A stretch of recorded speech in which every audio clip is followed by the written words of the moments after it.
Good evening. On behalf of Crossroads Cultural Center, we welcome you here and thank you for joining us this evening. Thank you also to our friends at Rome Reports for the remarkable images we've just seen. My name is Alexi Noel. I'm a journalist and I will be your moderator tonight.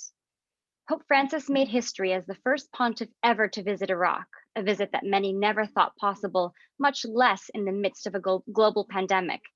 From March 5th to 8th, he went to the cities of Baghdad, Najaf, Ur, Mosul, Karakosh, and Irbil.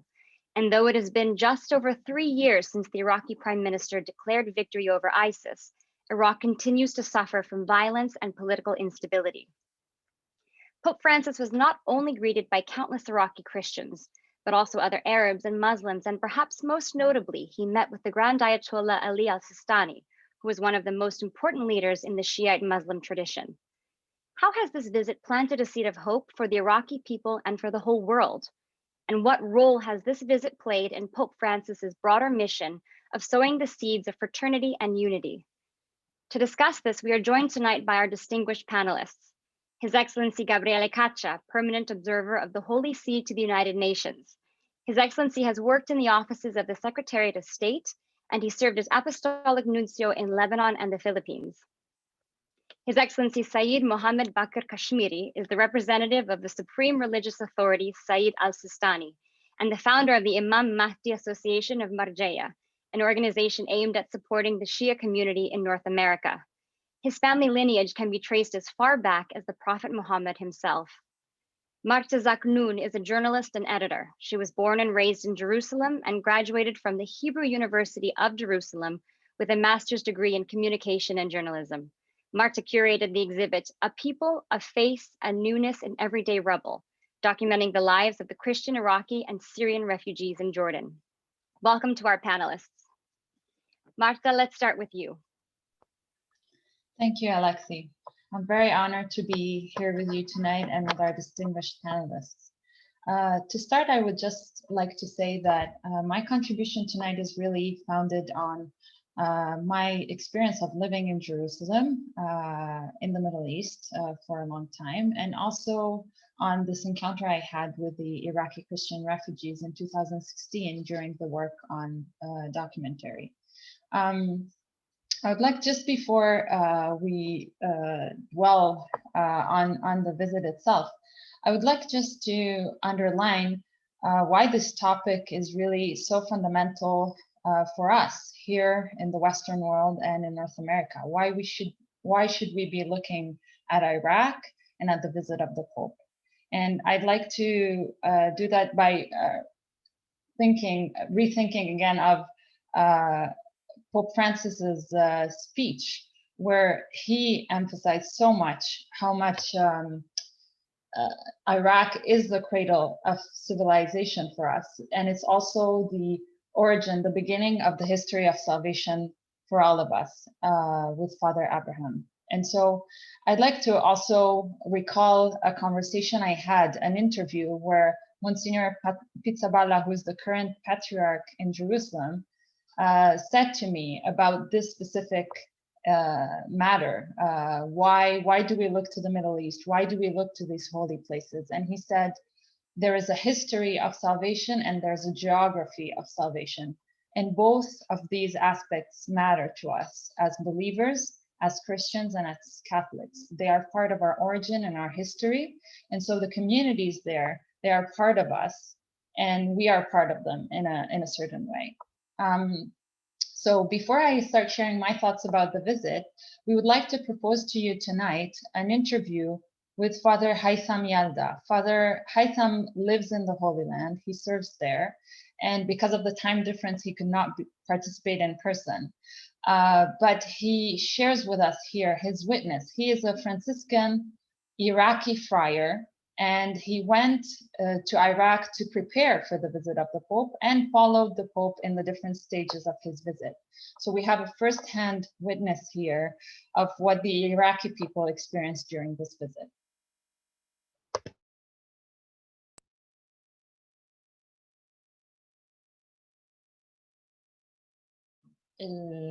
تجربتك خلال فترة التحضيرات لزيارة البابا، إيش كانت تجربتك مع وانت في العراق مع المسيحيه ومع الاسلام وانت تحضر، يعني اذا فيك تحكي لنا، يعني تعطينا كم من مثل ايش كانت هاي التجربه؟ قبل كل شيء، رغبة من حارس الأراضي المقدسة والآباء الفرنسيسكان أن يكون لنا حضورا مميزا في زيارة قداسة البابا في أور الكلدانية، أور أرض الأنبياء. كان لنا الشرف أن نكون يدا واحدة، نحن الرهبان الفرنسيسكان جميعنا نخدم هنا في الأراضي المقدسة. عندما وصلنا إلى العراق وصلنا باندفاع المحبة، وعند وصولنا أنا شخصيا أستطيع أن أتكلم فقط المنطقة الشمالية ما بين أربيل والموصل ورأس مسقط ولادتي قرقوش، التي عملت فيها مع جميع اللجان التي كانت تعمل ليل نهار التابعة لأبرشية الموصل للسريان الكاثوليك، رهبانا وراهبات، وكل الأبرشية ليل نهار كانت تعمل. ونحن وصلنا في آخر المطاف، عملنا معهم وحضرنا جميع البرامج، ولمسنا خلال التحضيرات واللقاءات الروحية هناك أناس مسلمين جنبنا، وبكل محبة أقولها يحضرون الأماكن، يهيئون الطرق، الأمن والأمان، ويستعدون معنا بابتسامتهم. فعلا كل المجاميع والسلطات المدنية والمحلية كانت حاضرة بيننا، أمنت لنا كل الظروف الملائمة كي نعيش هذا الحدث التاريخي معا، ونكون واحدا أمام صورة التاريخ وصورة قداسة البابا فرانسيس التي جعلت محبته محبة مزروعة في قلب كل عراقي. ليش حسب رأيك كمان للعراقيين المسلمين هاي الزيارة كانت هالقد مهمة؟ قلها وبكل محبة، عندما الإنسان يفقد الثقة في نفسه ينظر إلى أمل بسيط، وهذا الحدث التاريخي الذي كان لا يعرفه المسلم المسالم عند إعلان قداسة البابا أنا معكم، فعلا أصبحت هذه الزيارة لها أهمية على المستوى المحلي بشكل خاص.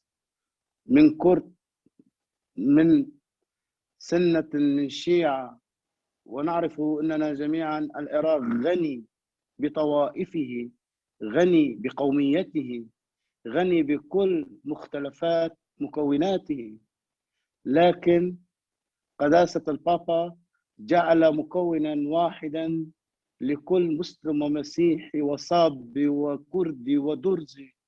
أنا عراقي، لا تخف، نحن واحدا.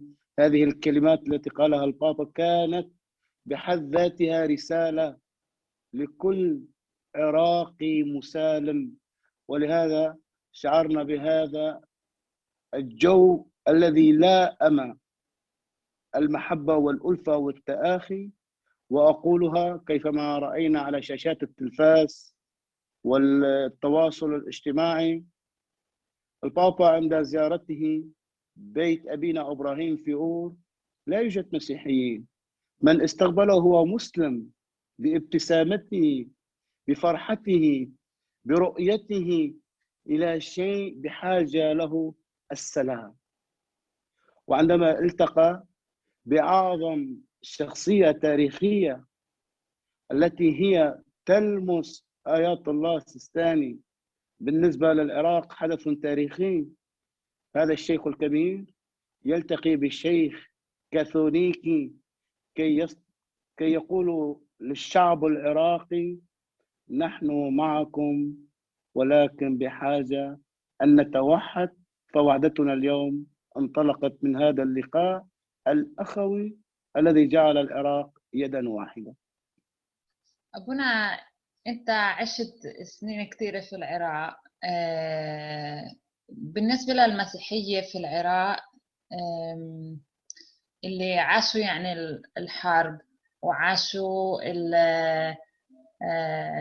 دخل أمريكا على العراق، وعاشوا لما إجا داعش على العراق، حسب رأيك شو بتعني زيارة البابا للمسيحية العراقيين؟ منذ زمن ونحن نعيش هذه الأحداث الأليمة التي عاشها شعبنا العراقي، وخاصة الأقليات ومنها المسيحيين. نعم، عانينا الكثير ثم الكثير، وما كما تعرفون أنتم والعالم، ففتحت أبواب الهجرة، ولكن لا تؤثر على شعبنا المؤمن. ما زال في العراق اليوم متواجد 300 ألف مسيحي من كلدان وسريان وآشور، متمسكين في سهل نينوى، في المناطق الشمالية، وفي العاصمة بغداد، وفي الانتشار بالعراق عامة موجود المسيحيين حتى بقلتهم. نعم، الأحداث التي عاشها العراق من حروب كلنا نعلم كانت أكذوبة أو كان حلما، ولكن اليوم نعيشه كواقع جريح لشعب له حضارة وتاريخ، له أساس مبني على الثقافة. وللأسف نتيجة الحروب كما نعرف جميعا ما يترك الخراب وهدم الحضارات. نعم، هدموا حضارتنا، ولكن قلمنا لم تتوقف حتى يبقى الشعب العراقي واحدا. لمست من خلال زيارة قداسة البابا إلى العراق، قبل المسيحي كان مسلما ينتظر هذا الحدث التاريخي الذي فيه رجع الابتسامة، رجع الأمان إلى هذا الشعب الجريح، وبالأخص بعد سقوط بغداد سنة 2003 شعبنا لم يرى لحظة من سلام وأمان. ولكن خلال 30 يوما من تعذيب جعل صغيرا وكبيرا، شيخا وشابا يعمل ليل نهار كي يقول للبابا وللعالم نحن يدا واحدة، نحن بحاجة إلى هذا الفرح، بحاجة إلى هذا السلام. فرسالة قداسة البابا الذي أعلنها قبل مجيئه لنا كلنا إخوة، أثبتوا العراقيين وما لمسناه نحن كرجال دين. كانت هذه الوحدة لها أصداء في العالم وفي مجتمعنا العربي، وبشكل خاص في مجتمعنا العراقي. النقط المعينة يعني على طريق زيارة البابا، إيش اللحظة أو النهار اللي كان أكثر شيء مميز بالنسبة لك شخصياً وعنالك يعني كتير؟ بالنسبة لزيارة قداسة البابا، ما التمست أنا فيها شخصياً في زيارته يوم 7/3 إلى مدينة الموصل، إلى حوش السريان الذي كان في مطرانية الموصل السريان الكاثوليكي التي دمرت بالكامل، الذي زارها ودمعت عينيه. كانت لكل سرياني صلى في هذه الكنيسة لمسة إيمان، ليس لمسة تراب وما بقى من الركام، إنما كانت دمعة أمل. ووجوده هناك فعلا خلق في أنا وفي كل رجال الدين وفي كل المؤمنين إننا سنعود بقوة بقوة إيمان وبركة ربنا.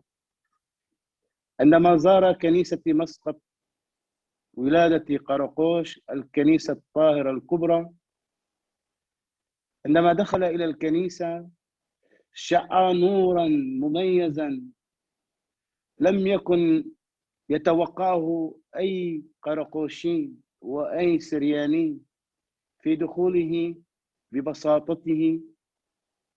أنا شعرت شخصيا صوتا في داخلي يقول لي: لا تخافي يا كنيسة، فأنا الرب معكم إلى انقضاء الدهر.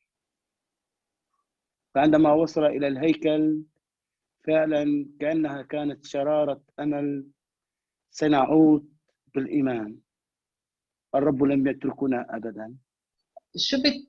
شو بتقول للعراقيين اللي هاجروا واللي خايفين يرجعوا على العراق، اللي حسوا إنه فقدوا الثقة ببلدهم وبجارهم،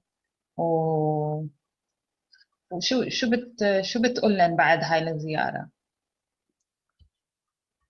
أقول لكل عراقي: نعم، أنا راهب فرنسيسكاني، أنتمي إلى الرهبنة الفرنسيسكانية، وبأمر الطاعة أخدم أينما حاجة في رهبانيتي، ولكن أقولها بكل محبة وافتخار لكل عراقي كلداني، لكل عراقي سرياني آشوري، لكل عراقي كان مضطهدا مسلما كرديا.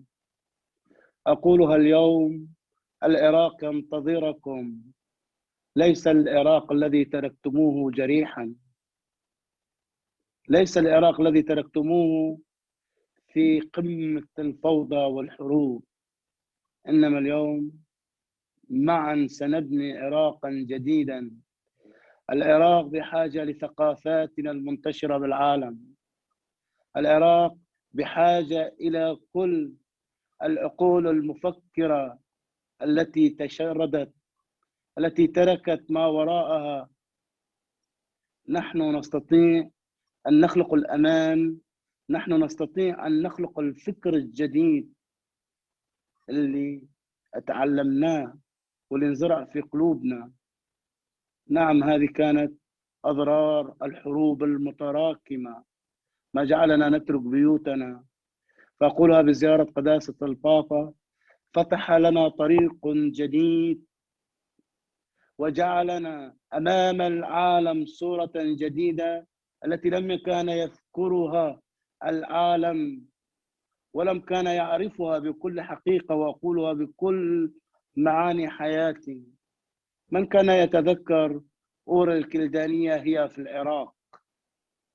كانت صدمة للعالم. أور الكلدانية هي في العراق. من هنا خرج أبو الأنبياء نبينا إبراهيم. فاليوم كانت رسالته أن يقول للعالم: عليكم أن تبنوا بيت الأنبياء. إذا يقولها قداسة البابا للعالم فيقولها بشكل شخصي لكل عراقي.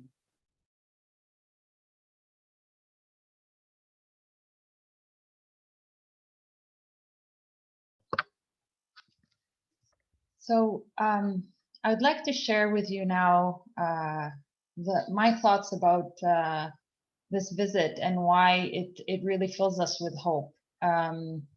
First of all, I would like to pick up on the event that Father Yalda mentioned in Mosul, which to me was very striking. And this event was very moving and striking because I think all of us, as we watched the Pope standing there with the community in the square amidst the ruins of the churches,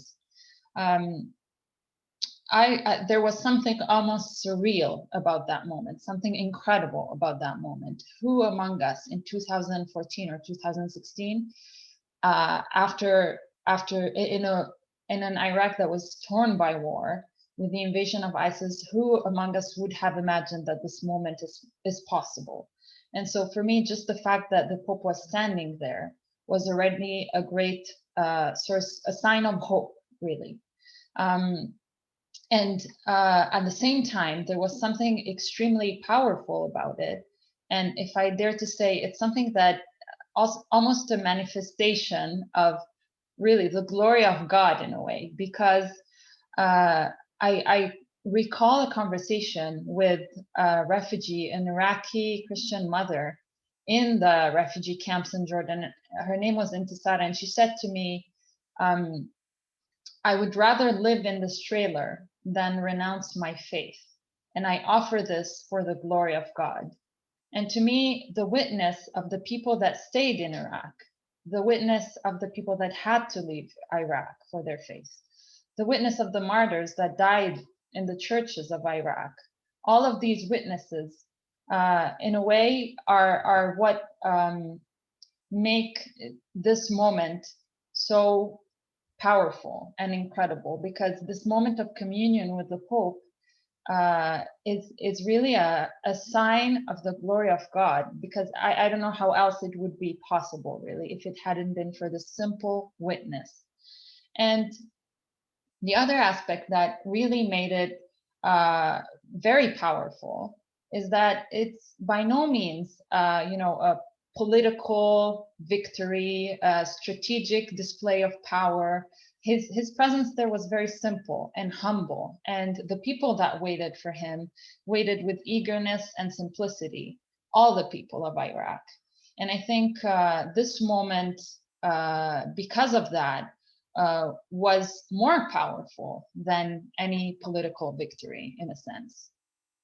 The other point I thought was really interesting is that the Pope brought to Iraq really consolation to the different minorities and communities that suffered and were persecuted.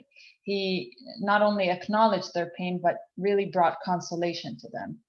And I think he also, together with this consolation, he sort of brought to them a hope and a help to rediscover really what they were already familiar with, in a way. So thinking again of the conversation with the refugees, I remember that all of them had an experience of breach of trust with their country and with their neighbors. All of them were marked and wounded by this. But at the same time, all of them also had a lot of nostalgia and yearning for those days before the war. And they constantly refer to it in Arabic to the sharing of the bread with their Muslim neighbors. So the Iraqis knew a time where they shared life together. They didn't just coexist beside each other, they shared life together. And I think the Pope really showed in different instances also, he mentioned a few examples where this is still happening. And in a way, he rekindled this awareness and this yearning that the Christians and the Muslim have to live together. Now, another point that I think was important is that I think he brought a hope that is not necessarily pending on how stable the situation will be in Iraq. We all know very well that the Holy See works relentlessly to protect Christians in the Middle East and everywhere around the world, and strive to help them. And at the same time, I know that what the Pope came to give to his people is a reassurance about the safety and the possibility to live again in their country, but is also more than that, is a certainty. And for this, I must go back also to my personal experience of when Pope John Paul II visited the Holy Land. We were in the middle of the ongoing, never-ending, sad conflict between the Israelis and the Palestinians.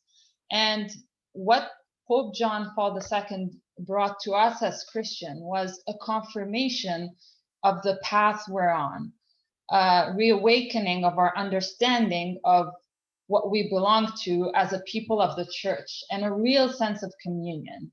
And because we felt accompanied, we were able to stay in the place where we are and face the reality and live with the people that are around us and love them, really. And I think this is very much similar to what all Iraqis and the Christian Iraqis are experiencing. It's sort of an understanding and renewed awareness of their calling, of what they're called to in the place where they are. And this is different from an expectation. I think what Pope Francis did is a very tender gesture, a fatherly gesture to help and accompany his people, and to give them courage to be where they are. And because we know too well that Iraqis and Christian Iraqis can be reluctant and fearful of this new beginning, really, of trusting again. I think what the Pope did was, in a very fatherly way, really take the leap of faith with them, or almost ahead of them, and pave the way for them, lead the way, and show them how to start again in their country. And his incredible and powerful meeting with His Eminence Ayatollah al-Sistani was so moving because of that, because it's really a first step and a leap of faith to encourage his own people as well, and to show and to lead by example, really. And I think another point that was really interesting to me is that the Pope really also challenged all the Iraqis to raise their gaze to heaven. In his speech in Ur, he referred to Father Abraham so many times and said that we need to raise our eyes to heaven and move beyond ourselves towards the other. This involves sacrifice, he said. It involves a sacrifice, and so it's not easy for us to accept it. But I think what he did there is really remind all of us that we are meant to live for a greater ideal, that this is what we're called to live. And so for Christians in particular, I think he encouraged them to embrace this path. And it's beautiful to see in Father Yalda's witness that already prior to the visit, both Christians and Muslims were trusting and relying on each other, and living up to this challenge to live more in fraternity as they prepared for this visit. And this is absolutely incredible. And then I think the other point of the challenge is really that there's a journey towards peace. And again, in his speech in Ur, the Pope mentioned that the journey to peace really begins from the decision not to have enemies. And I think this use of the word decision is very important and meaningful, because I can speak for, I think for Christians, the decision not to have enemy. I recall, again, a conversation with the refugees, the Christian refugees, who, one of them, Zaina, said to me, I forgave ISIS, and I pray for my people in Iraq that God may open their eyes. And she said, my people in Iraq. So she prays for her people. And to me, that was a sign that forgiveness, first of all, is possible. This woman was sitting in a trailer and lost her home, but she was talking about forgiveness as the only possible option for being true to herself and being a true Christian. And I think in that sense, the Pope really called all of us, Christians and Muslims alike, to be more true to what we are as humans, really. And on this point of peace and the decision, I think also, again, my personal experience, I'm the grandchild of Palestinian Christian refugees, and I know for certain that my grandparents and my parents made a conscious decision to raise us not having enemies and not hating people, despite the wound that we carry. We carry a wound of the injustice that happened to us. But I truly believe that it is possible to educate ourselves and be raised with an awareness and an openness of others where we do not have enemies. And I think this is the only possibility really to be liberated and to have hope when you live in the Middle East, because it's certainly not the stability that will give you that type of peace. And I just want to say that this decision is really a decision of faith. It's a decision of faith that we cannot do alone.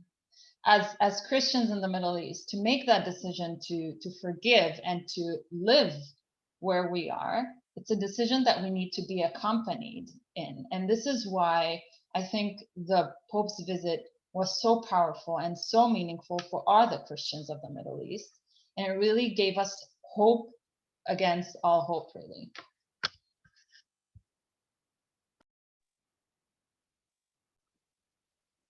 Thank you, Marta. We'll hear now from His Excellency Saeed Kashmiri. Good evening. And from my end, Ramadan Mubarak.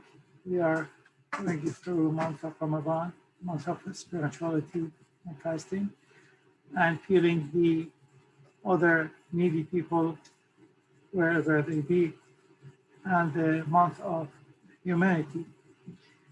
Thank you for having me, Alexei, and thanks for your guest.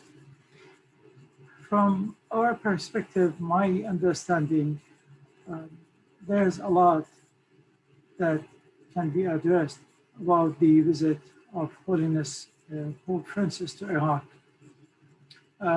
This is definitely the first ever trip to Iraq, and it has a lot of messages and a lot of meaning to everyone, not only to Iraqi. It is for all the world. Let me start with this. Allow me to start with words by His Holiness Pope when he was heading Iraq and when he left Iraq. When he was heading Iraq, he said, I am visiting Iraq as a pilgrimage. So this is a spiritual visit. There's nothing else. This is really a spiritual visit, pilgrimage. And when he left Iraq, he said that Iraq will stay in my heart. There's some memories I can't forget. My meeting with Sayyid Grand Ayatollah al-Sistani will never be forgotten. So from this, I understand, as a religious scholar, I understand this visit was religious, spiritual visit, and for humanity. It is not only for Christian, although they deserve it. And although we can say it was a big support for Christian, our fellow Christian in Iraq, and minority in general. But I think it was for everyone, not only Christian, not only minorities, but also for all Iraqis, but also for all humanity everywhere. When he left Iraq and said, Iraq will stay in my heart, to me, it takes me to the history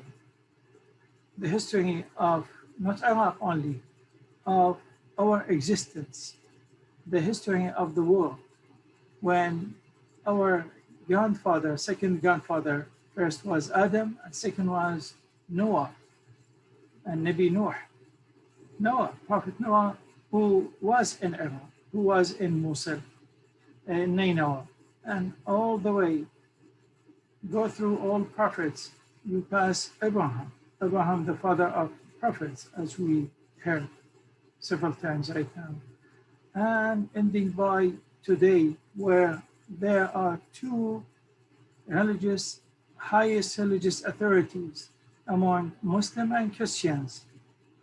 With all humbleness and humility, they meet in a humble place near to the gate of knowledge of Prophet Muhammad, who is the faith commander Imam Ali alayhi salam. That was really a momental point and time when everybody saw that picture and a moment of meeting between these two spiritual leaders, and they hang hand of each other's with smiley faces. That was just for a second. That was a big hope for all Iraqis and everybody in the world, how we can work together, love each other, and be shoulder to shoulder next to each other, working and serving our religions and serving our humanity. Iraq is maybe today, from media perspective, from the situation we live and we pass through, maybe it's a new situation, but for those who understand history and understand Iraq and understand the root of civilizations, will be very clear and open that in the world we have 7 civilizations, 4 of them are established in Iraq. Meaning Iraq, which is started from Adam, from Noah, and will continue until the salvation time, it is not only for Iraqis, but also for everyone who lives everywhere in this world. It was a historical moment that all people, question was why all people, not only in Iraq, was here and everybody was following the news of this visit for this reason. It is not only visit of His Holiness, but also to the most important location in the world. Now, I want to say that. I want to say this. Everyone in the world should consider himself and herself as Iraqi and related to these civilizations and related to this historical land. Therefore, everyone from wherever be, in the east, in the west, in the north, and the south of this globe, we should help each other to bring peace and unity in Iraq, because if this platform can be stable, so many places in the world will be stable. Thank you so much for the opportunity, and allow me to leave the floor to other colleagues. Thank you. Thank you, Your Excellency Saeed Kashmiri. We'll hear now from His Excellency Gabriele Caccia. Thank you very much. I'm glad to be part of your group tonight, and I want to thank yourself, Marta, Your Excellency Saeed Kashmiri, Ramadan Karim, and all the people who are watching. And I would like to start with images. We have very beautiful images, but with the comment that Pope himself did after he came back from the trip. This was the logo, the motto. And we can see that this visit was with something we don't see, 2 big dangers: the pandemic first, and second, the security. I think that no other head of states decided to visit Iraq in these conditions. But we see also that there was a sentence, "You are all brothers," written in the 3 languages used in that country. And we have to remember that before this trip, in February 2019, there was a visit of Pope in in the Emirates, where he signed a document about human fraternity, together with Al-Imam of Al-Azhar. And before the trip, on October, the feast of St. Francis of Assisi, 2020, he signed the letter Fratelli Tutti. So we see that those who is in the documents is good, but what is in practice is better, because you see the translation in life. So I will take some images and some sentence. To start, it's not a mistake. This is John Paul II. It's not a mistake. But the Holy Father said, the Lord allowed me to visit Iraq, carrying out a project of St. John Paul II. In fact, he wanted to visit Iraq and Ur before the Great Jubilee. At that time, it was December 1999. At the end, for political, geopolitical reasons, that was not made possible. But there were just three trips for the Jubilee. Ur, the homeland of the patriarch Abraham, Sinai, Moses, and the Holy Land, Jesus. So, in a sense, Francis was able to carry out a project that started 20 years before. And we don't have to underestimate the fact that he was the first pope. We are used to see pope in our countries and so on, but for that special country, it was the first. And everything that is first has a special meaning. And for sure, it will remain in the mind and in the heart of the people for long time, this historic visit. As meaning, the Holy Father said that this trip would be under the sign of hope. And hope is something that is in the heart of everyone, every human person. And that was the meaning, sign of hope. Not certainty, but sign of hope. And as was just reminded by Sayad Kashmiri, he intended this voyage as a pilgrimage of peace, hope for peace. A pilgrimage that, as usual, is visiting a place where there was a suffering. The Holy Land is the place where Jesus was crucified. Every pilgrimage, the first were at the tomb of martyrs, and has a meaning of forgiveness, asking forgiveness to God, a penitential sense. We have to be purified by those who came before. And the pilgrimage is taking on himself the burden of this cross. I could not draw near to that tortured people, to that martyr church, without taking upon myself the cross they have been carrying for years. I felt it particularly seeing the still open wounds of the destruction, and hearing the testimony of those who survived the violence, persecution, exile. So everything seems to be very sad, the contrary of any perspective of joy, of hope. But at the same time, I saw around me the joy of welcoming Christ's messenger. And that is also part, because any cross has also the resurrection.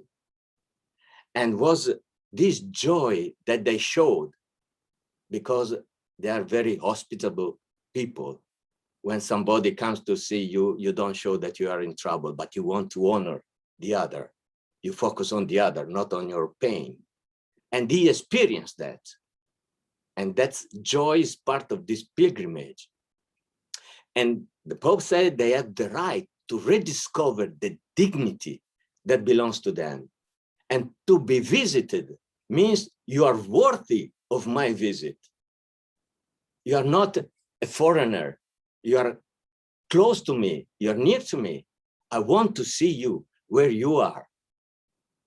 The dignity of a people, of person.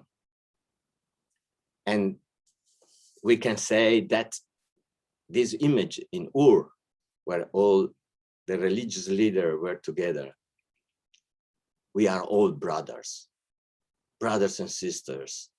We are all in the same human family. And if I may quote what the Prophet and the Caliph Ali said, either we are brother and sister in faith, or we are similar in humanity.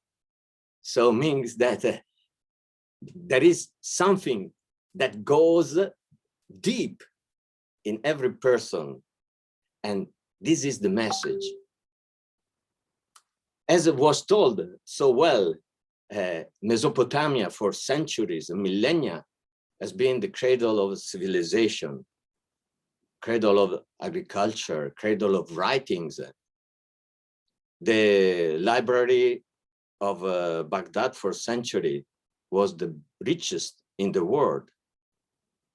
But what we see now, a destroyed country. What destroyed this fabulous history? War. War. And what is the response to war? The immediate is another war.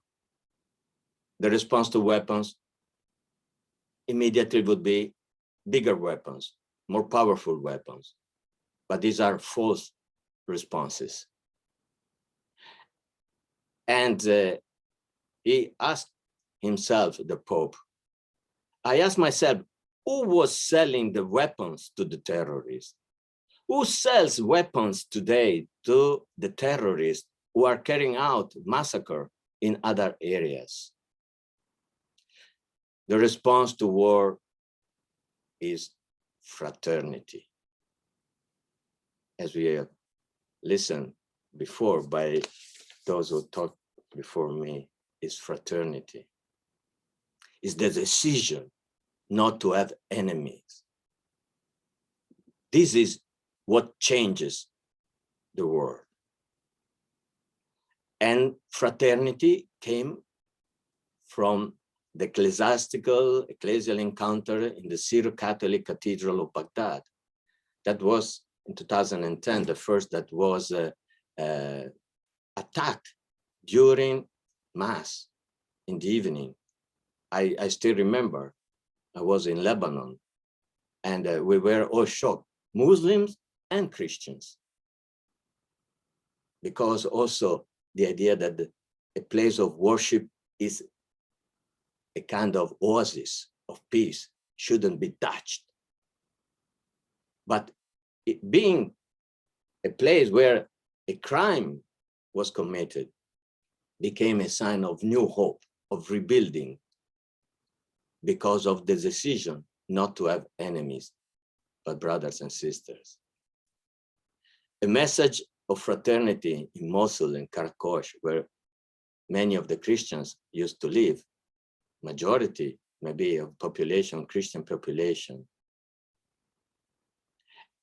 And I would like to quote this lady because she made a short speech, and she said, I read, that morning, it was August 6, 2014, we were busy with the usual things, and the children were playing in front of our houses when an accident happened that forced us to go out.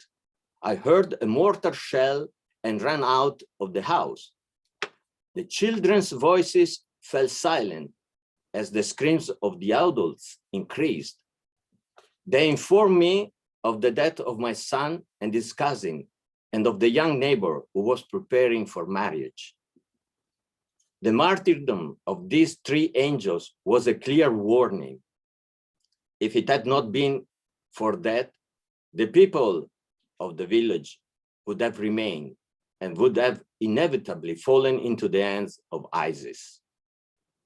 The death of all of the three saved us all.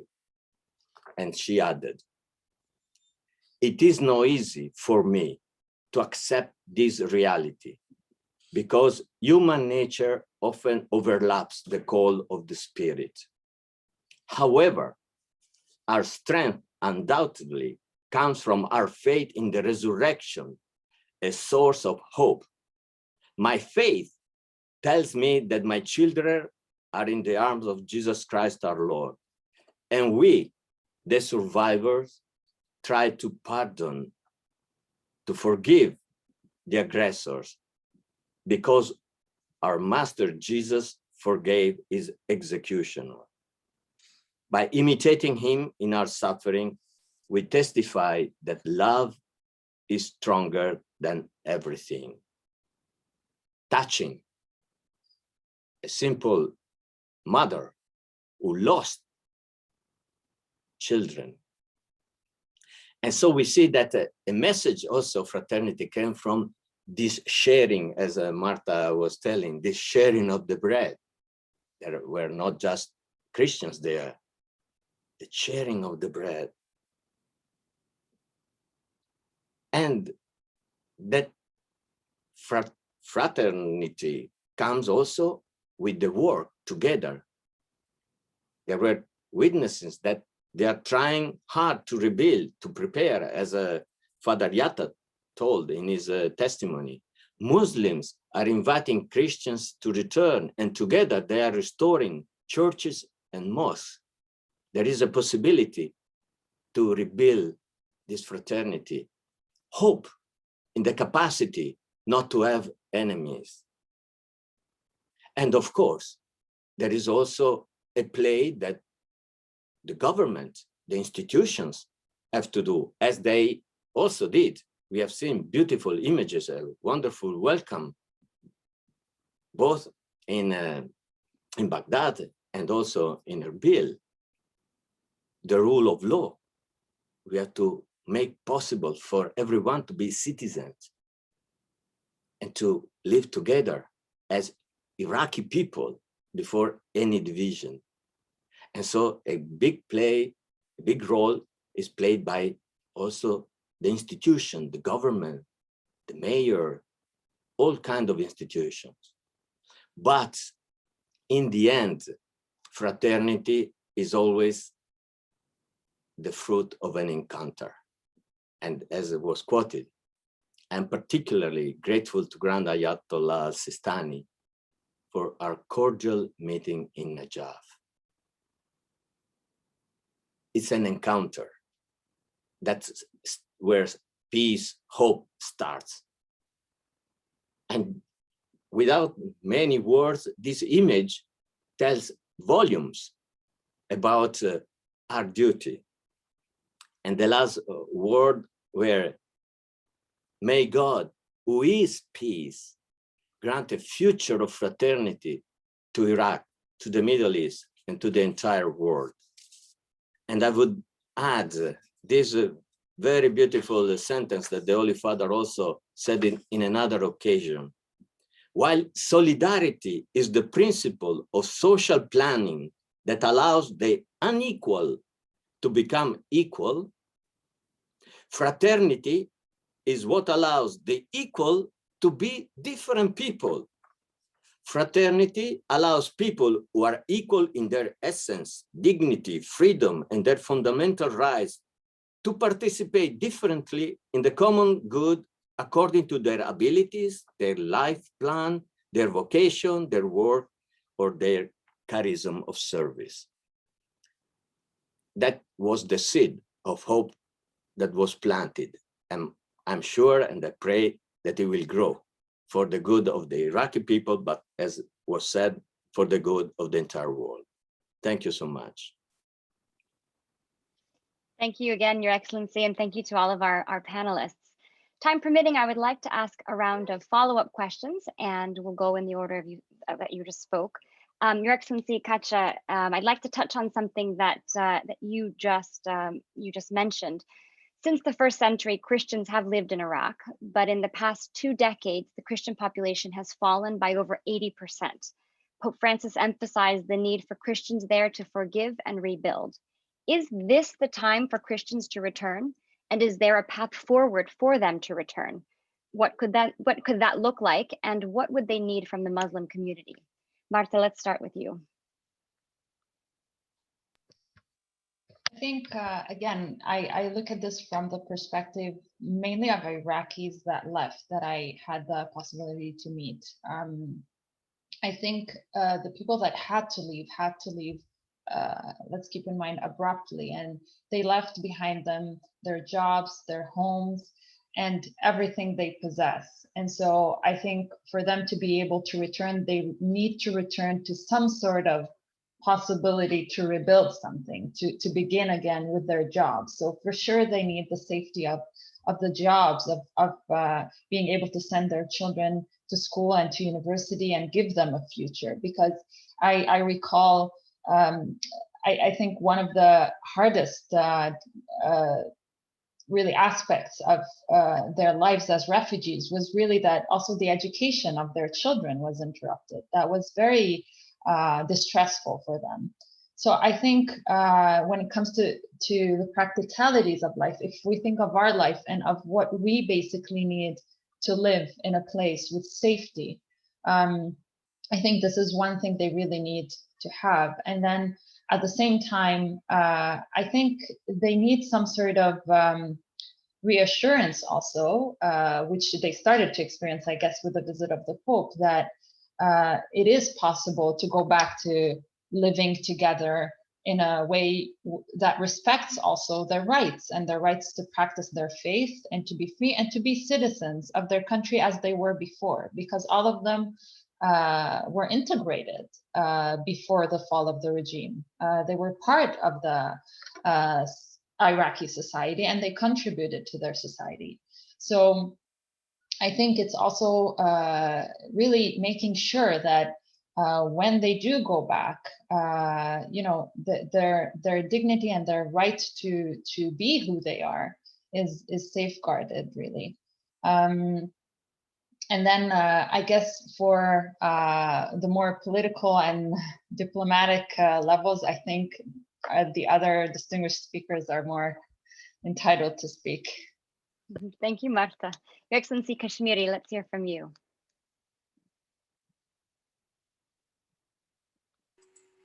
I'm not a political man to answer that question, but let me put it in this way from my understanding. It is related to the government. It is not issue of Muslim or Christian. It is not religious issue. It is not community issue. Eyewitnesses, so many diverse Iraqi people from different backgrounds, ethnicities, religions, sects, they are brothers. They are practicing the fraternity. And we have very beautiful relationship between all that we hear today. These are new things to Iraq. Unfortunately, we never had this situation in past few years. Right now with this visit, Iraq sees there is a hope. This visit put Iraq on a good platform on international level. And everybody sees there's some hope in Iraq and there's a new peaceful life could start in Iraq. How to rebuild it, how to bring people in again, specifically minorities and specifically Catholic or Chaldean. It needs a lot of work. It is not only job of Chaldean. It is not only job of this group or that group. It is a country. Unfortunately, I'm sorry to say this, Iraq lost the state. There's no state in Iraq. There is a failed state in Iraq. That's why I said earlier, Iraq belongs to everybody. And I think everyone from his end, wherever you be, a governor, government, or economy center, or whatever, you can help, please help. Because this tragedy, it is not only for this minority or that, it is tragedy of humanity in Iraq. We need to help each other. We need to help all, should put hand to hand to help our fellow brothers and sisters who they leave their homes, who they have nothing to go back. Exactly as Martha said, they go back to do what? They have nothing there to do. We have to support, all of us, we have to support somehow to bring their life again and support them. Thank you, Your Excellency Kashmiri. Your Excellency Kacha, let's hear from you. Well, it's a difficult decision. I remember we welcomed a family in an apartment in Beirut when they came, and they were looking to go somewhere else, in Canada, in the States, because they have lost the hope that something could be rebuilt. So when you have children, it's difficult because it was a drama for the adults. They belonged to that land. They loved that land, but they were thinking to the children, what future is for them? They were ready to sacrifice in view of the good of the children. So you can't say you have to go back. You can invite, but it's a difficult choice, and we have to understand. But we can work on the conditions to make the choice easier. And there are two conditions: an internal condition. So, for instance, the reconstruction of the state, and also that since there are so many groups, different ethnic group and faith group, not even to talk about minorities, but just to talk about citizens. Everyone is a citizen, and the state is for all the citizens. That's from the internal part. But also there is an external part, because they need also the international community. In which sense? First, to calm down the regional problem, because Iraq is not the origin of all the problems, but it is also leaving the tensions that are all over the region. So the international community should promote a regional peace understanding, help to put balance in the economical conditions.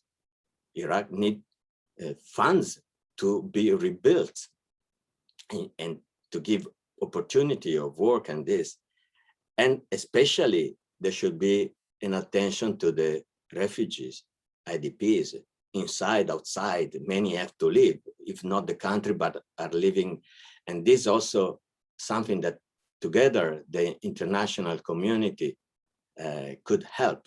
So if the conditions are there, maybe it will be easier, even for those who had to suffer, to stay, to decide to stay or decide to return. And the Pope gave hope also because it's a sign. And what the father at the beginning, Franciscan father, said, in the mentality of the Christians in the Middle East, if there is a church with a community, a priest, they feel that there is home and they will stay. But even if the church is absent, it's more difficult for them to stay. Thank you so much, Your Excellency. And unfortunately, I have too many questions and not enough time to ask all of the questions. So we'll have to leave the question and answer period there. One of the points that the Pope emphasized during his trip and has been discussed at length here tonight with our panelists is the power of forgiveness. And if there is to be any hope for peace and change, it begins with prayer and at the personal level. That rebuilding begins not from the top down, but from the bottom up, from the witnesses, from the citizens who are committed to reconciliation, and to recognize that there is something bigger at play than their own self-interests. I'd like to conclude with these remarks from the Holy Father's address at Ur on March 6th. He says, "We need to move beyond ourselves because we need one another. The pandemic has made us realize that no one is saved alone. Amid the tempest we are currently experiencing, such isolation will not save us, nor will an arms race or the erection of walls that will only make us all the more distant and aggressive. The way that heaven points out for our journey is another, the way of peace. It demands, especially amid the tempest, that we row together on the same side. There will be no peace without sharing and acceptance, without a justice that ensures equity and advancement for all, beginning with those most vulnerable. There will be no peace unless peoples extend a hand to other peoples. There will be no peace as long as we see others as them and not us. There will be no peace as long as our alliances are against others, for alliances of some against others only increase divisions. Peace does not demand winners or losers, but rather brothers and sisters who, for all the misunderstandings and hurts of the past, are journeying from conflict to unity. Let us ask for this in praying for the whole Middle East." On behalf of Crossroads Cultural Center, thank you again for joining us this evening. The recording of this event will be posted on the YouTube pages for the Crossroads Cultural Center and the Imam Mahdi Association. We invite you and your friends to take a look. This concludes our event. Good night. Thank you. Thank you very much. Shukran. Thank you. Thank you, everyone. Thank you.